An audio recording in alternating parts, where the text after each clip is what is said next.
lods pag may time.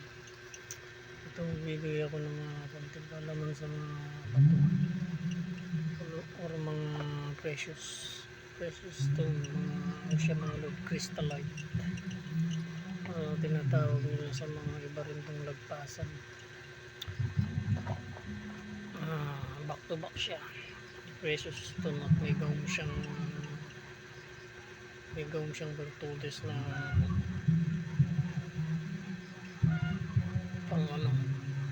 pang depensa, pang kalatan.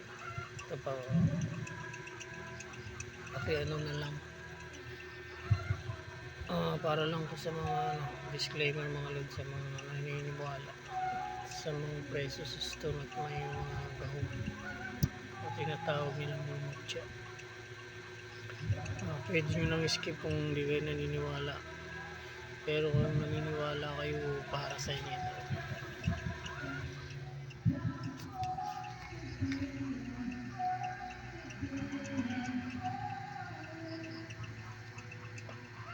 Bali quartz tsaka ano siya,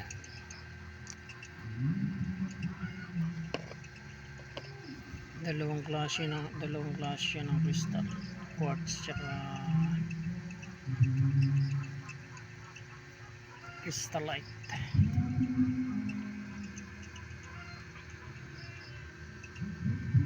Ito maganda to sa paglalakbay mga lods. Lahat ng pagsubok malalagpasan nyo. Maganda rin siyang may sumbalik din siya para sa mga gumagawa ng mga palipad hangin.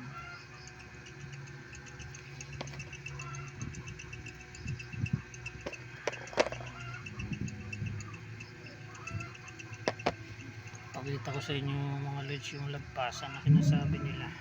Tagus-tagusan siya.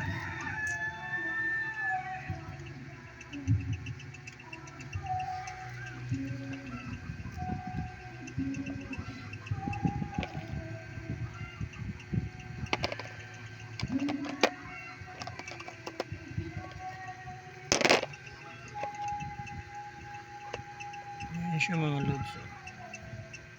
Ayan yung tinatawag nilang lagpasan. Tumatagos pag inilawan nyo.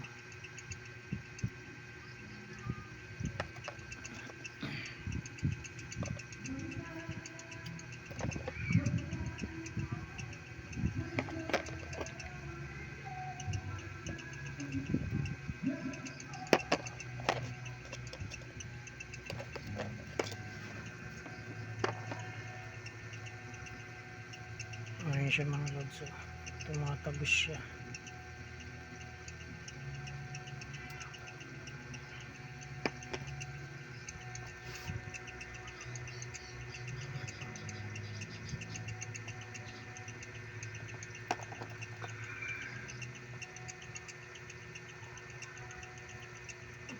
Ito kulay ano naman siya, kulay orange yung ano niya, lagpasan niya. Ito puti.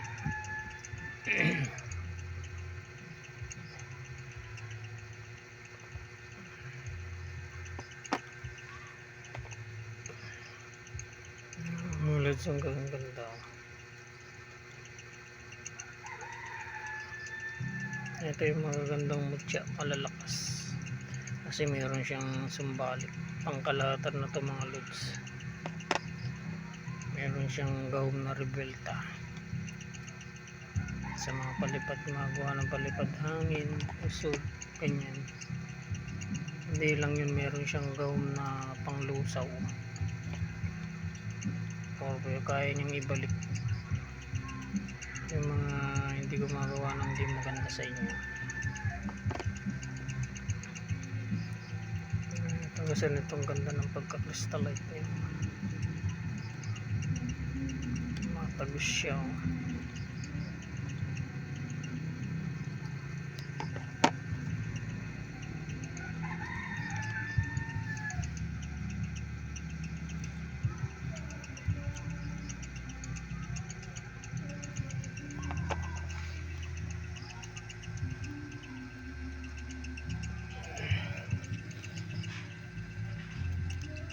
Morning, shoutout ka na.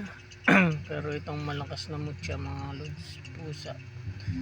Kasi buhay siyang elemento. Maganda ito pag meron kayong alaga sa inyong mga bahay. Kakapture siya ng positive energy. Kaya niya rin magpaalis ng mga negative energy. O yung mga elementong negative. Nagbibigay siya ng kaswertehan. Money magnet rin siya mga lodi. Isa ito yung mga malakas na mutya, buhay na elemento.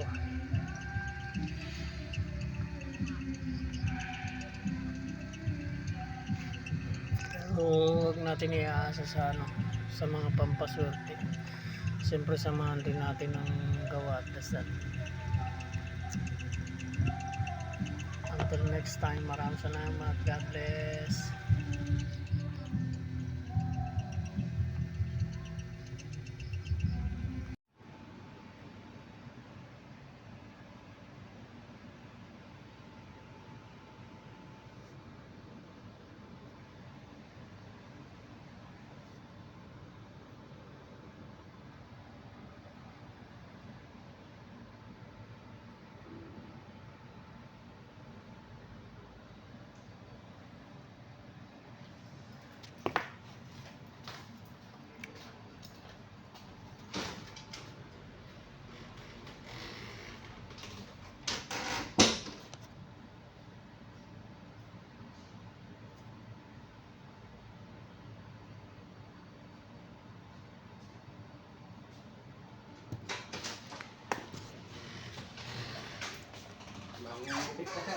Sir, nagpudo mo sir kami suka.